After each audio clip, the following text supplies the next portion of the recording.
A história de Curitiba também pode ser contada pelas pessoas que vieram de fora. Desde o século XIX, diferentes povos chegaram à capital paranaense em busca de oportunidades e ajudaram a construir parte da identidade da cidade.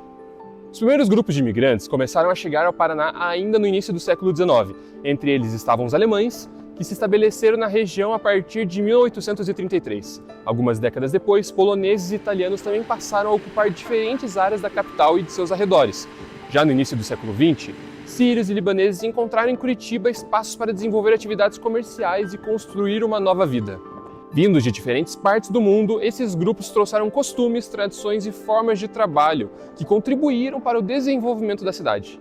Com o passar dos anos, a influência dessas comunidades passou a fazer parte do cotidiano curitibano, ajudando a formar a diversidade cultural que caracteriza a capital até hoje. Mas a imigração em Curitiba não faz parte apenas do passado. Mais de um século depois da chegada dos primeiros grupos, a cidade continua recebendo pessoas de diferentes nacionalidades. Hoje, o Paraná é o terceiro estado que mais recebe imigrantes internacionais no Brasil.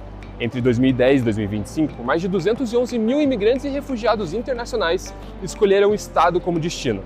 Somente entre 2023 e 2025, quase 50 mil imigrantes de 137 nacionalidades diferentes foram registrados em território paranaense.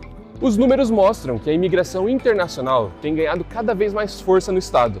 Entre 2020 e 2025, os registros migratórios internacionais cresceram 389%, passando de pouco mais de 7 mil para mais de 37 mil registros anuais. O crescimento coloca o Paraná entre os principais destinos migratórios do país e reforça uma característica histórica da região: a capacidade de atrair pessoas de diferentes origens. Se antes os principais fluxos migratórios vinham da Europa, hoje a realidade é diferente. Os novos movimentos migratórios refletem transformações econômicas, sociais e políticas que acontecem em diferentes partes do mundo. Dentro desse cenário, Curitiba ocupa a posição de destaque. A capital concentra mais de 65 mil registros migratórios internacionais e é atualmente o principal polo de acolhimento de imigrantes e refugiados do Paraná. Os países de origem também mudaram ao longo do tempo. Se no passado os principais grupos migratórios eram formados por europeus, hoje os maiores fluxos vêm da América Latina e do Caribe. Venezuelanos, haitianos, paraguaios e cubanos estão entre as principais nacionalidades com a maior presença no estado. Somente no primeiro semestre de 2025, Curitiba registrou 999 solicitações migratórias. Dessas, 931 foram feitas por cidadãos cubanos, evidenciando uma mudança recente no perfil dos imigrantes que chegaram à capital. Os motivos também mudaram. Enquanto muitos dos primeiros imigrantes vieram para ocupar terras e participar da formação econômica da região, parte dos imigrantes atuais deixa seus países de origem em busca de estabilidade, oportunidade de trabalhos e melhores condições de vida. A presença desses imigrantes também aparece no mercado de trabalho. Entre 2020 e 2025, as admissões formais de trabalhadores imigrantes no Paraná passaram de pouco mais de 15 mil para quase 84 mil registros anuais. Os setores de serviço, indústria e comércio concentram a maior parte dessas contratações. Mas a adaptação vai além do emprego. Para milhares de famílias, o desafio envolve também documentação, educação e integração à sociedade brasileira. Segundo o Centro Estadual de Informações para Migrantes, Refugiados e Apátridas, cerca de 70% dos atendimentos realizados estão relacionados à documentação básica, como CPF, regularização migratória e acesso ao mercado de trabalho. A educação também tem papel importante nesse processo. Atualmente, mais de 24 mil estudantes estrangeiros estão matriculados na rede estadual de ensino do Paraná. A maioria é formada por venezuelanos, seguido por haitianos, cubanos e paraguaios. A legislação estadual garante o acesso à educação mesmo para estudantes que chegam sem toda a documentação escolar exigida. Ao longo de quase 2 séculos, diferentes povos ajudaram a transformar Curitiba. Mudaram os idiomas, as culturas e os países de origem, mas a busca por uma nova oportunidade continua conectando as histórias de quem chegou ontem e de quem chega hoje. Brasil te acoge, Brasil não deporta. Porque en Venezuela no podía comprar las medicinas para la atención. Imagínate para la atención. E cada vez que eu falava, as pessoas imitavam o meu sotaque, falavam que era ruim, que era esquisito, que era nojento, que talvez eu morava no meio da rua com papelão, coisas do tipo, xenofobia total, sabe?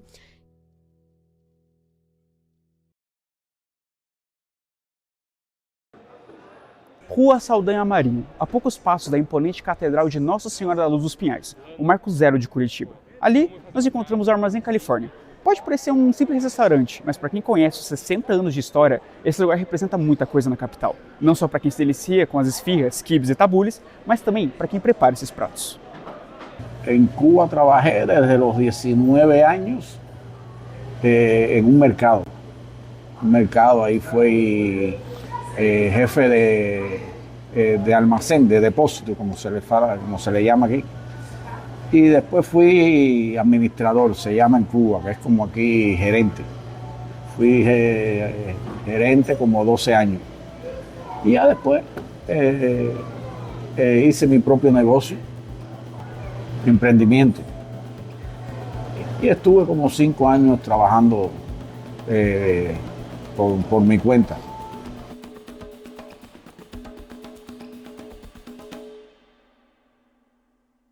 De repositor de mercado até gerente, foram 3 décadas de trabalho em um país que ele cresceu, viveu e conhecia de cor. Mas em meio à dificuldade, conhecer de cor não era mais o suficiente. Alex decidiu largar tudo e dar uma chance para um colosso: os Estados Unidos.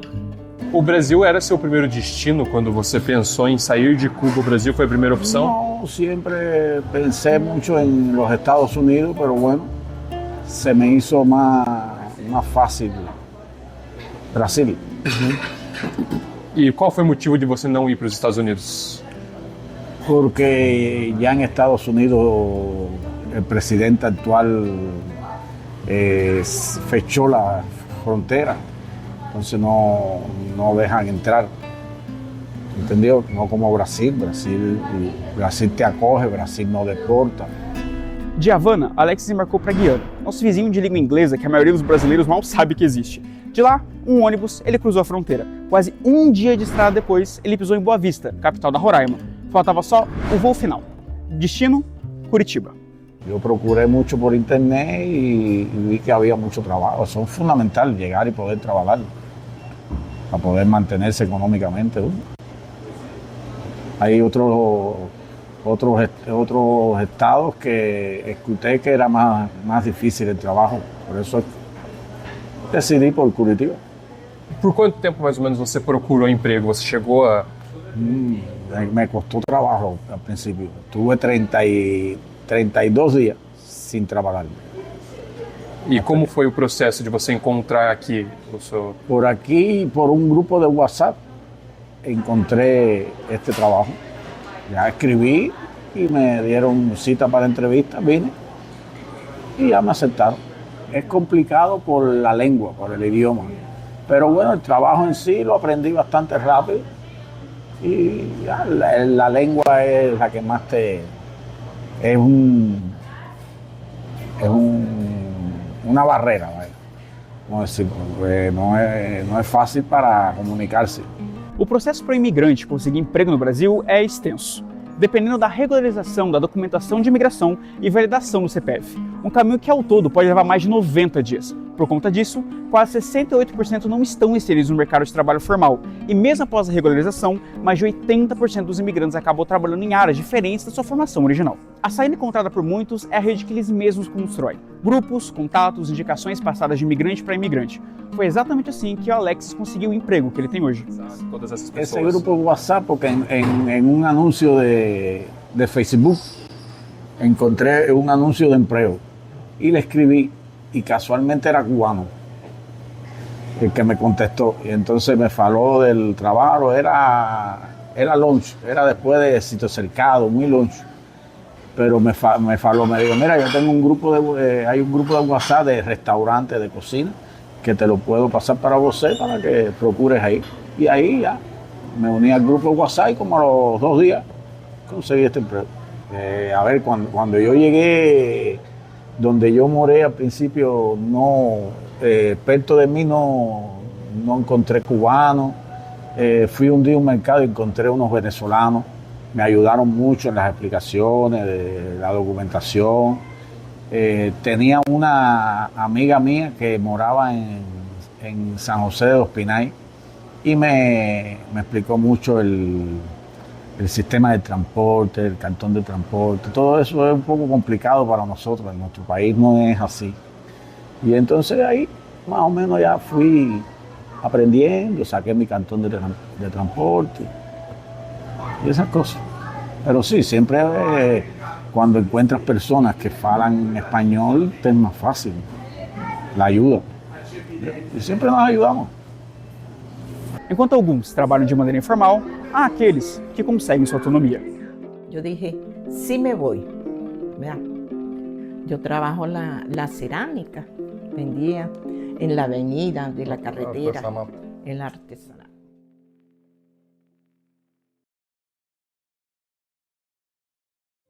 Buenas tardes, mi nombre es Sonia Elena Rojas, tengo 67 años de edad, trabajo en el Shopping La Estación y trabajo aquí en mi casa de costura, de manualidades de tejido, de lo poco que sé. Meu nome é Rexone Santos, tenho 34 anos e eu trabalho com refrigeração, sou designer gráfico também, pouco de programador também e atualmente estou trabalhando com resina também, entendeu? Isso que ajuda aqui para pagar as contas, né?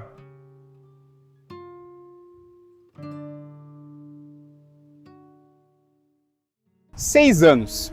Exone chegou aqui na capital em 4 de dezembro de 2019. 2.388 dias desde esse exato momento.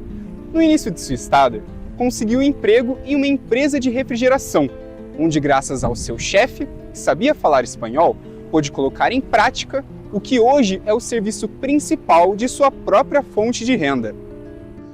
Consegui trabalho, mas o salário não era muito bom. Mas assim a gente foi trabalhando e esperando, com a esperança de dar certo tudo. Aí eu trabalhava por conta, final de semana, e trabalhava na empresa os dias de semana.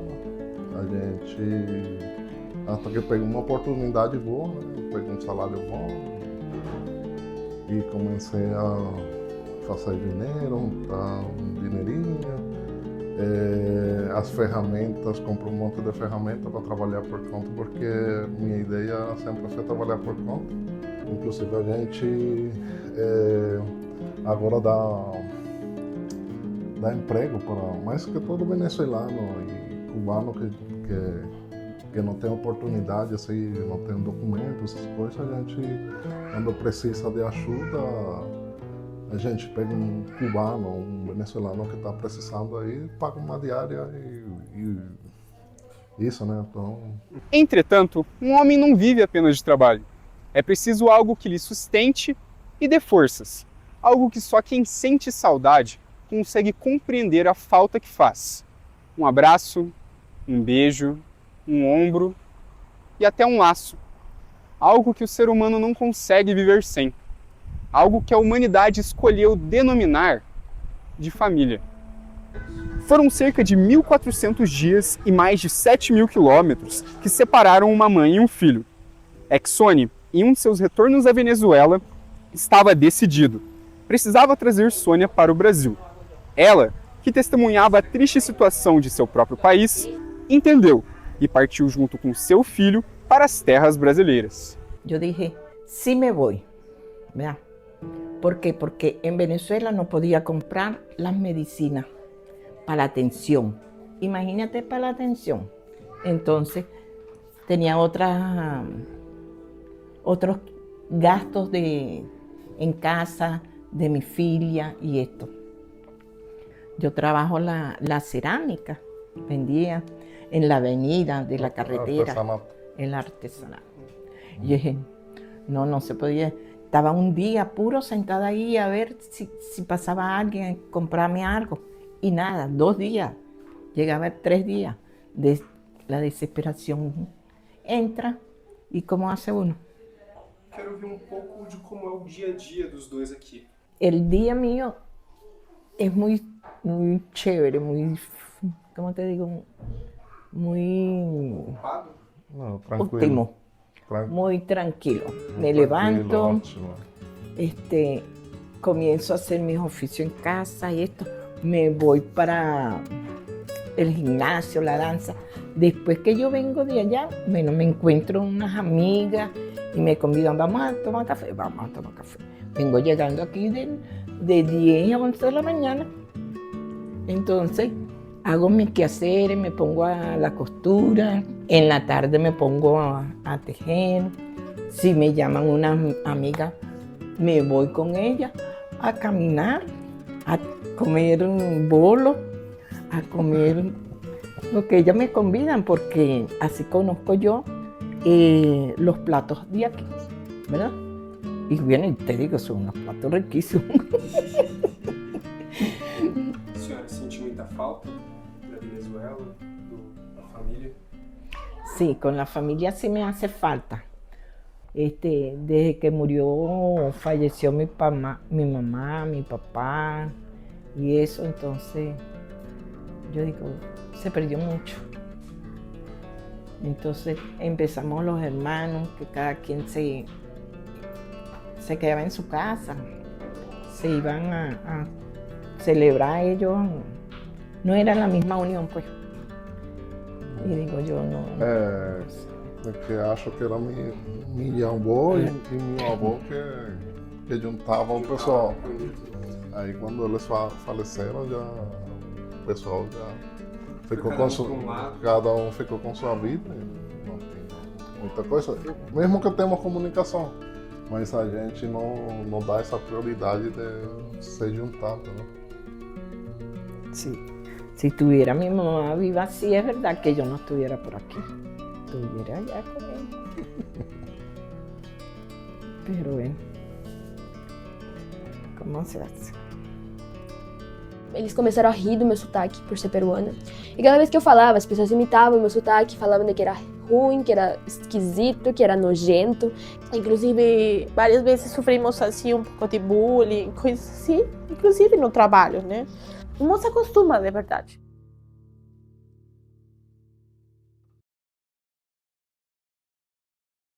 Eu sempre fui uma pessoa muito social e eu tive muitos amigos sempre. E aqui a gente é muito fechada. Inclusive, várias vezes sofrimos assim pouco de bullying, coisas assim, inclusive no trabalho, né? Mas não se acostuma, de verdade. Eu sempre falo de que eu sou bem sensível. Foi uma parte muito forte para mim, mas eu morei em outras partes. Então, acho que o ser humano se acostuma e se adapta.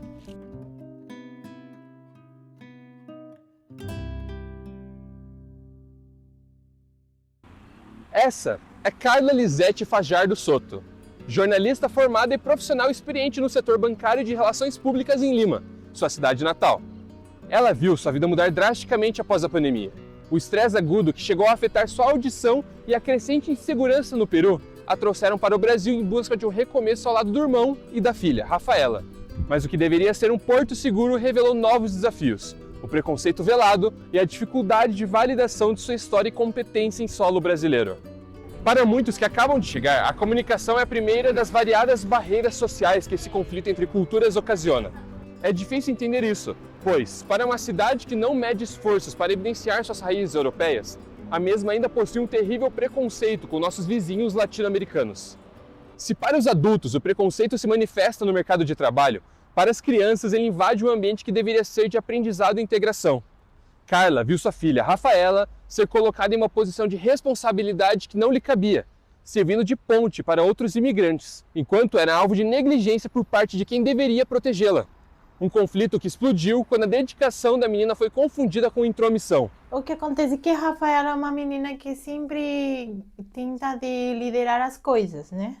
Então, quando chegou um momento que ela precisava de ir para a pedagogia, para falar alguma coisa, ao princípio era muito bem visto pelas pedagogas. Depois chegou a ser um pouco chato, porque assim, como que elas sentiam que estavam trabalhando demais, né? A resposta delas para mim era que a Rafaela era muito intrometida em tentando de solucionar problemas que não eram dela, e faziam trabalhar a elas mais do que elas trabalhavam. Então ela se sentiu bem contraída e me chamaram na diretoria e eu falei, bom, se vocês não estão convencidas do trabalho de minha filha, acho que é melhor tirar ela daqui, né? Porque elas, inclusive, optaram porque Rafaela seja monitora e não tinha a idade para isso. Elas faziam uma coisa e o menino era venezuelano, era cubano, então chamavam a Rafa para que seja tradutor delas. Se havia uma tarefa de algum deles, chamavam a Rafa para que traduzisse a tarefa dos meninos para elas. Qualquer briga, qualquer coisa, chamavam a Rafa para que Rafa traduzisse. Então, tudo era a carga dela, ou seja, todo o trabalho era dela. Eu falei, não, minha filha não é professora. Minha filha não é professora, minha filha não. E ela ficou bem constraída comigo, porque assim, falava de que não, de que ela não podia trabalhar tanto e que isso não era responsabilidade dela e muita coisa assim de bullying da escola. Daí teve o de ontem, que também foi O de ontem foi muito problemático. A gente tava, tipo, no meio, tinha uma meia-lua, assim, de pessoas na nossa frente, perguntando se a gente era do PT, se a gente era de qual partido político, se a gente era pobre, se a gente, tipo... Eles começaram a rir do meu sotaque, por ser peruana. E cada vez que eu falava, as pessoas imitavam o meu sotaque, falavam de que era ruim, que era esquisito, que era nojento, que talvez eu morava no meio da rua com papelão, coisas do tipo, xenofobia total, sabe? E, obviamente, eu acho que eram porque essas pessoas são pessoas de uma classe social totalmente diferente e são... pessoas talvez até mimadas, pessoas sem cultura, não sabiam nem aonde ficava o meu país, nem aonde eles se encontravam, sabe? Apesar das cicatrizes deixadas pela xenofobia e pelo bullying, mãe e filha não recuam. Carla, que já viajou por toda a América Latina e trabalhou em cruzeiros e aeroportos, mantém sua essência multifacetada e criativa. Rafaela, por sua vez, encontrou no teatro uma voz que o preconceito tentou calar. Elas constroem em Curitiba um novo lar, tijolo por tijolo, temperando com o sabor de sua terra natal e a força de quem sabe que a sua cultura é a maior riqueza. E qual que é o seu maior sonho de realizar aqui? bom crescer, né? Por mais que a gente seja que seja carinhoso comigo, tudo, também he sofrido muita coisa ruim. O seu futuro, nos próximos 5, 10 anos? Bueno, yo pienso estar bon. Uno tiene que ir adaptándose porque estamos en Brasil y hay que adaptarse a las costumbres brasileñas, ¿entendió? Pero lleva tiempo, pero bueno, está bien. O que vocês acreditam como vai ser o futuro? Um futuro mais perto que eu consigo olhar assim na minha mente é comprar uma casa própria e fazer crescer os negócios. Sí, disfrutar, bueno, ya que lo tengo a él aquí, disfrutar con él en todo y apoyarlo mucho. Y el propósito es comprarnos una casa. Con el favor de Dios eso será. Lo que hay es que tener fuerza y voluntad y mucha fe, ¿verdad? Y eso es lo que tenemos. Y ayudar a mi gente allá en Venezuela, por lo menos a mi familia, más que todo. Porque hay muchas amistades y me llaman. Pero entre mi familia y mis amistades no me alcanza el sueldo, ni por más que lo intente, y que quisiera uno. Pero no se puede. Si ayudo a uno, no ayudo al otro. Y entonces ahí tengo que dar prioridad. Eso es lo que pasa. Pero bueno, no, con el favor de Dios y bueno, estamos aquí, vamos para adelante. Y esa es la meta. No podemos decaer.